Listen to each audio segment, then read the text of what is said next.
Hey everyone, Joshua Kirk here with you once again, and now it's time for episode 196 of Album of the Day, which for today's album review, I am going to be talking about a New York band who formed in 2007, but in 2015 kind of rose up on the indie scene with a very unique blend of styles ranging from gospel, post-punk, industrial, and noise, with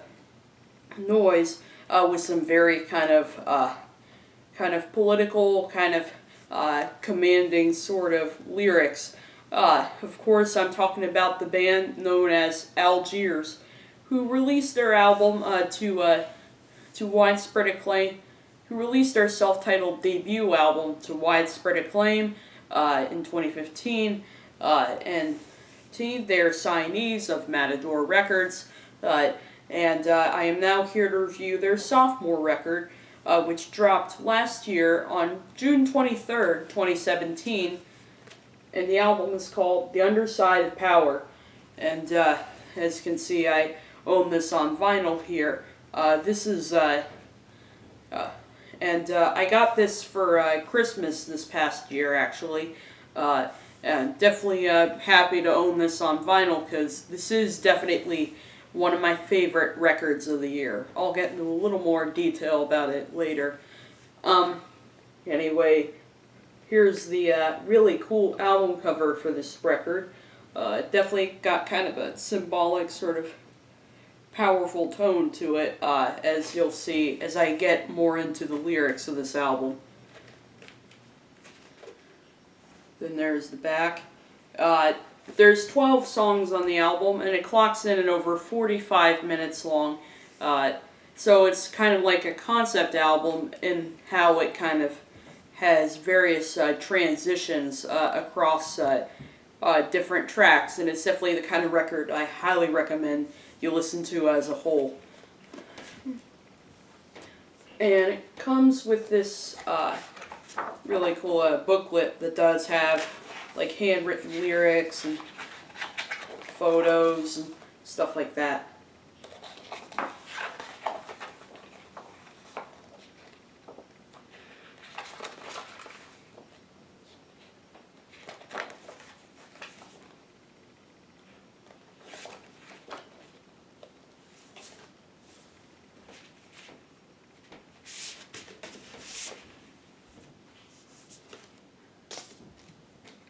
And then here are the liner notes, personnel for each and every track, co-produced with Ali Chant and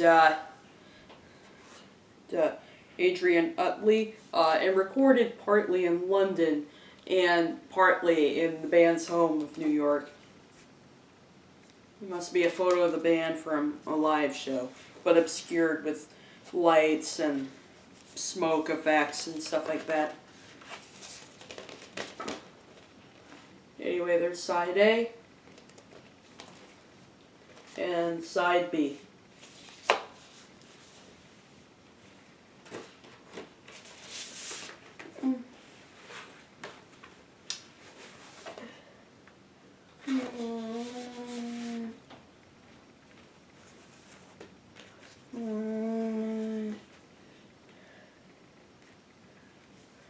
And that's the vinyl packaging for Algiers' sophomore record, The Underside of Power.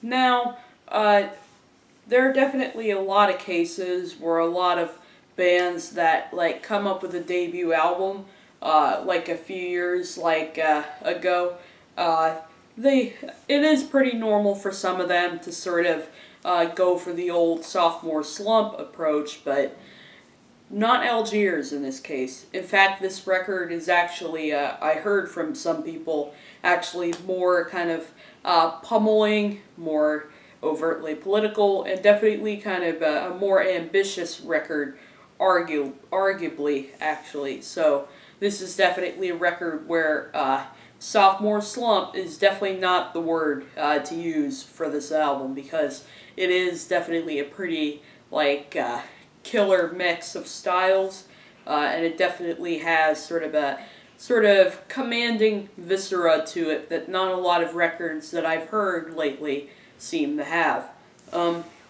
Like, it just pulls me in right off the bat with the opening track, Walk Like a Panther, which opens up with a sample from a famous speech by Black Panther, Fred Hampton, sort of protesting against racial violence by saying stuff like, I am the people, I'm not the pig.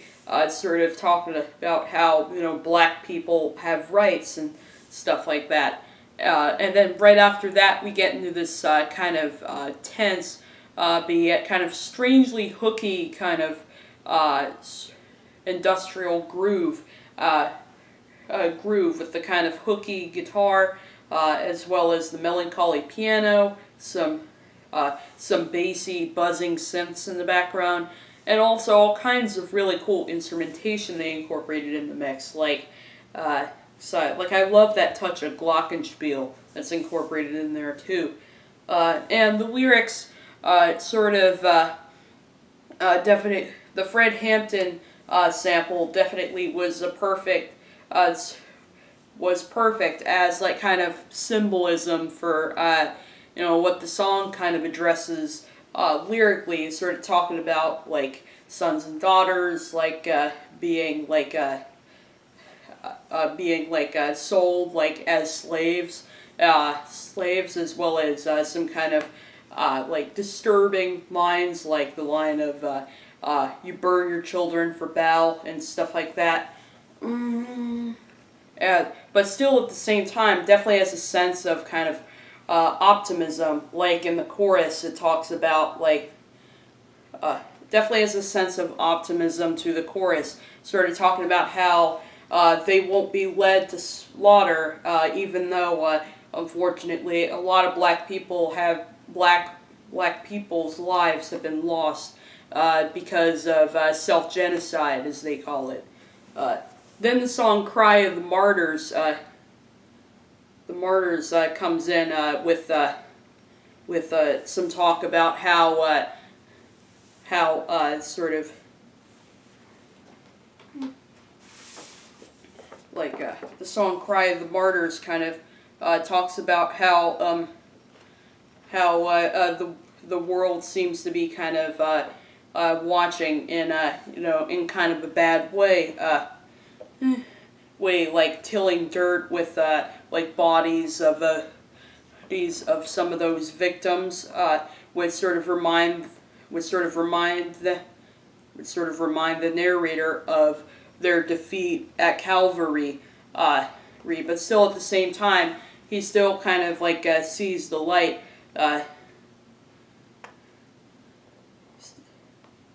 And how he has power over his enemies.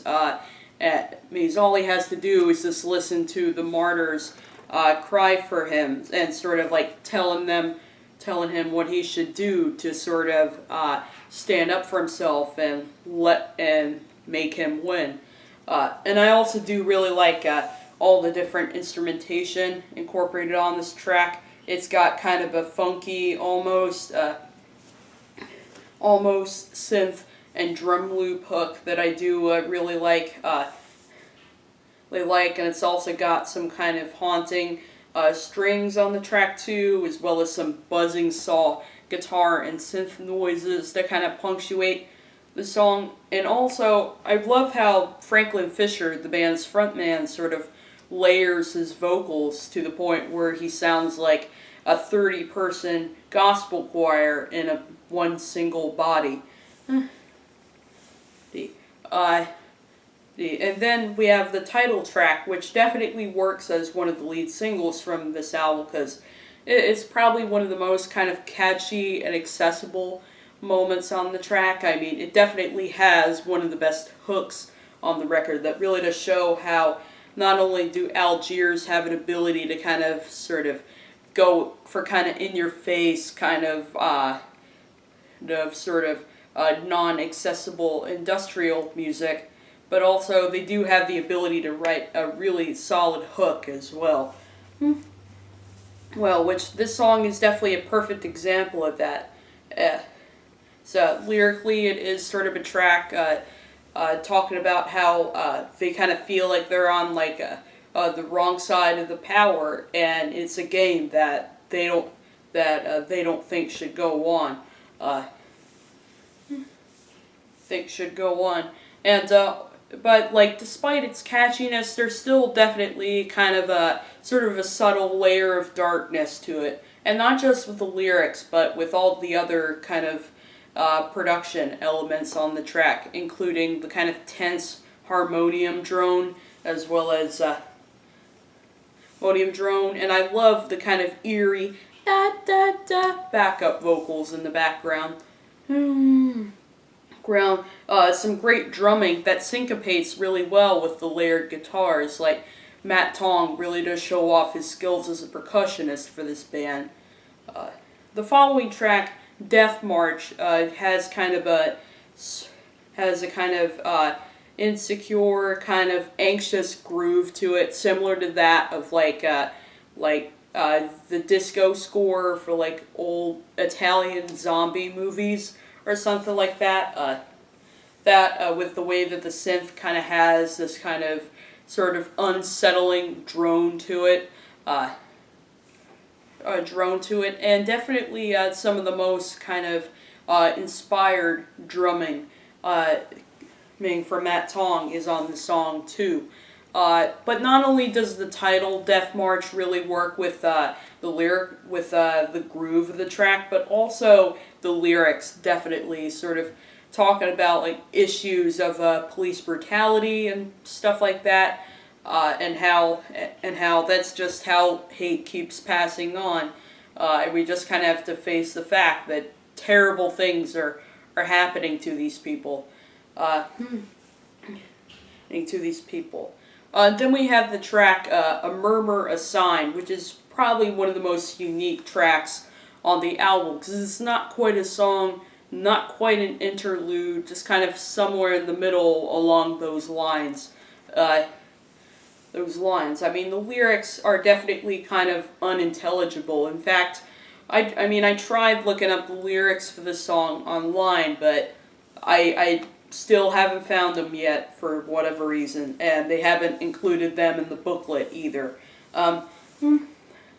Either way, I'm not complaining because, Franklin Fisher's vocals on the track really do make these unintelligible lyrics sound very appealing for sure with this kind of soulful tones. But the song also has definitely some kind of odder instrumental stuff going on that I do really like the use of the cello. Saxophone is also incorporated in here as well as a kind of eerie, reverbed music box as well. For its music box, it sort of does a good job of incorporating kind of weird instruments with more straight-ahead industrial elements, like with the kind of somber synth tones. The track Madame, I don't know how to say it, it's like Ryu or something like that, is like a nice, beautiful piano ballad in the middle of the record, which is a nice little kind of calming down moment from all the darkness and intensity that goes on for a good chunk of side A of the album, and actually for a good chunk of this record overall, actually. It's got these really beautiful piano chords showing Franklin Fisher's like skills as a pianist, actually, as well as he's kind of a multi-instrument sort of person in the sense that he also plays guitar and keyboards, and all the string parts are actually played by him as well too. But then the song also does feature some other really cool elements, like the synths really do. Like, I love the kind of the moody synths on the track really do add kind of another sort of layer of emotion to the song that I do really like, which is also, yes, portrayed through the vocals and the lyrics as well. Another song where the lyrics at times are, kind of unintelligible, but still definitely there are still plenty of lines to sort of memorable lines to like kind of pull you in and stuff like that. And then we get into kind of the big centerpiece of the record, which is the song Cleveland, which features a sample where the hook of this song is basically a sample from Peace Be Still, performed by Reverend James Cleveland. So the title of the song Cleveland is not so much referring to like that city in Ohio, but more the track that is being sampled and sort of creating the kind of intense hook on the track with this kind of soulful vocal samples.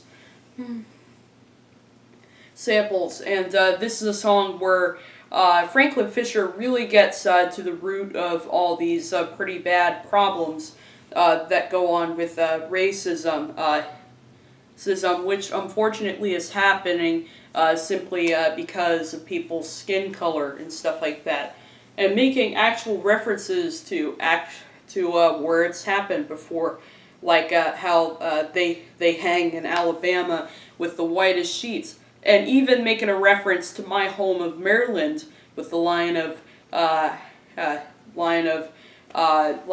and from Montgomery County, Maryland, from a sapling tree, and stuff like that.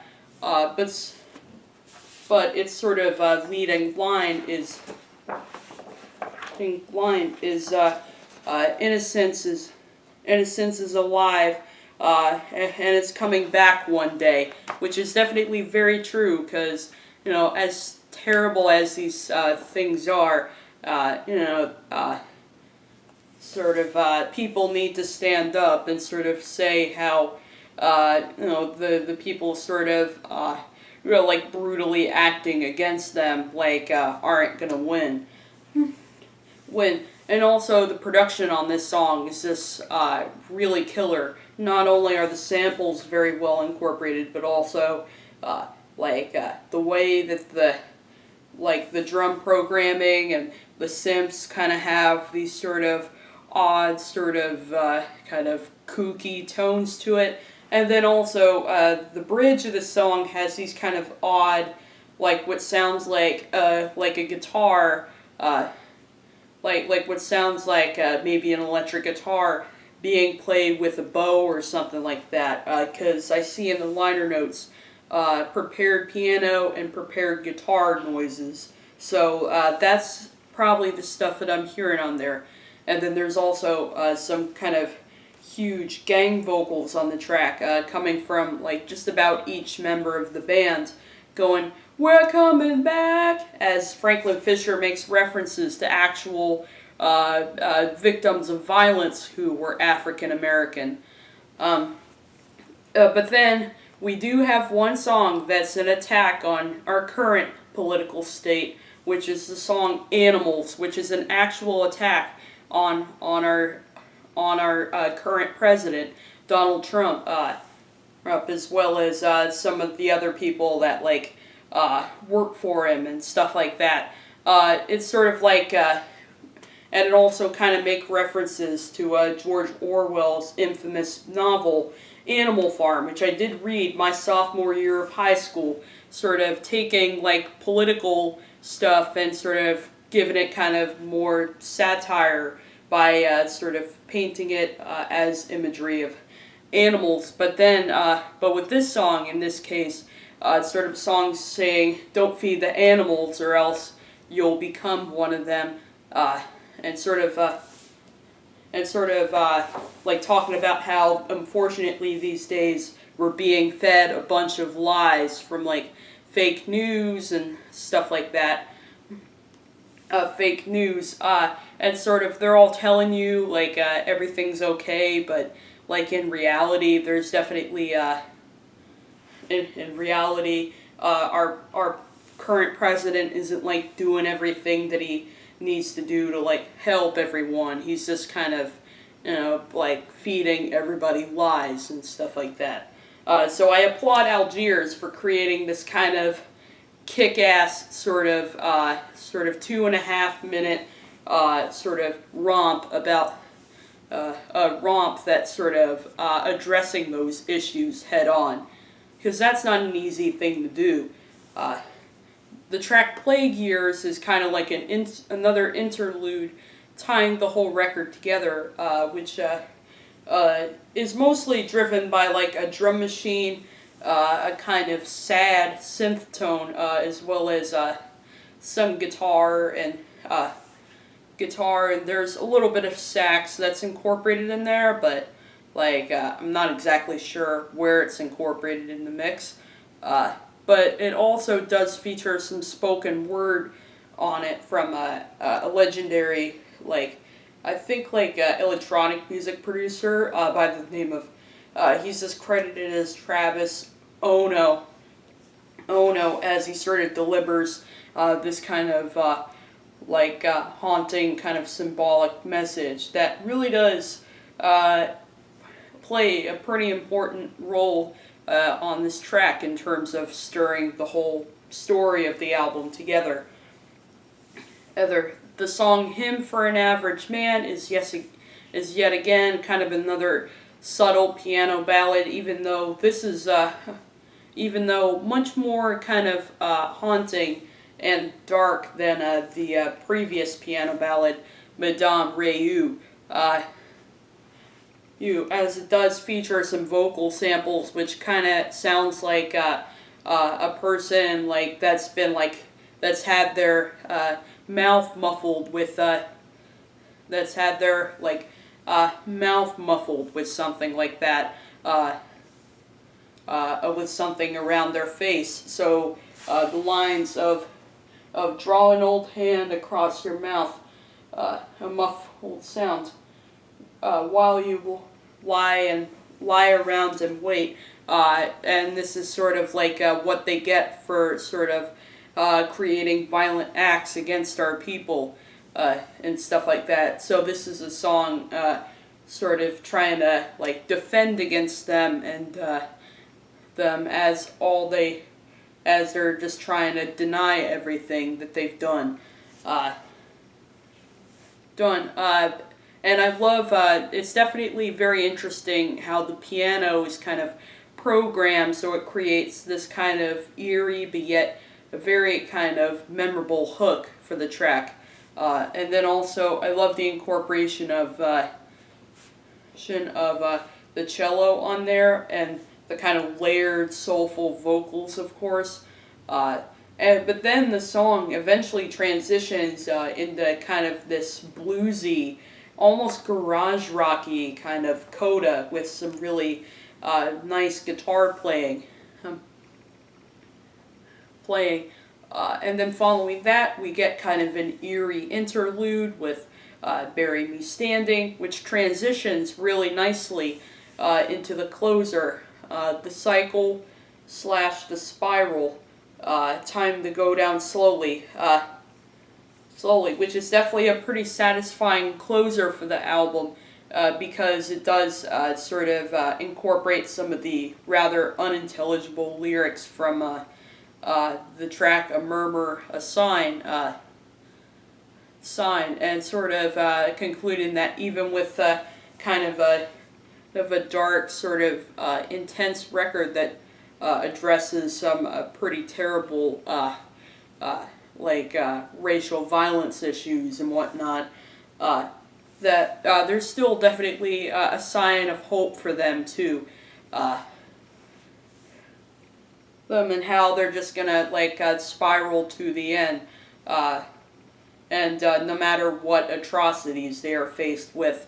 And I love how it does have elements of jazz in it with that kind of snazzy piano and kind of jazzy drumming as well, but then definitely has some elements of punk to it with the kind of layered guitars. Not to mention, the song actually has 7 people playing guitar on it. Wowza. Which of course 4 of those guitars are played by each member of the band, along with their producers. It's sort of like a little guitar attack, but nothing that's like too much. Like the guitars actually have plenty of character to them. Like it has a really awesome solo at the end. Uh, Solo at the end, and then there's also some usage of a tambourine, and of course it does close out with a kind of eerie synth outro. Which the cool thing about it is that it actually it doesn't even fade out or end. It just cuts kind of abruptly, it sounds really cool, and it actually kind of it keeps playing playing up until the vinyl is done playing, which is pretty cool. Pretty cool how it does that. How it just kind of cuts all of a sudden at the end. And then of course Franklin gives off just a very hella passionate vocal performance on this track. Definitely a perfect closer for this album. So yeah, like overall, I don't really have a whole lot of complaints for this record. I mean, it's not the most accessible thing that it's definitely not the most accessible record of 2017. So if you're just looking for something poppy and straightforward, well then this isn't for you. But if you're willing to go for something a little more challenging, more complex, and definitely something more sort of visceral and kind of in your face than a lot of other kind of independent records you get today, well then, boy do I have the album for you. I'm going to make a bold statement. I'm going to give this record a 9 out of 10 for sure, because it definitely is a very challenging record, but it's definitely really refreshing to see an album that's kind of in your face and very powerful, and sort of addresses the darker side of politics that not a lot of other bands that I feel really have the balls to really address in their music, and also definitely a very unique blend of styles that no other indie band has, that I haven't heard from any other indie band. I mean, I'll tell you, I never would have thought to incorporate gospel, post-punk, and industrial into one single record, but they made it work here. Anyway, that's my review for the new Algiers record, The Underside of Power. I'll see you for episode 197, and only a few reviews left before review 200.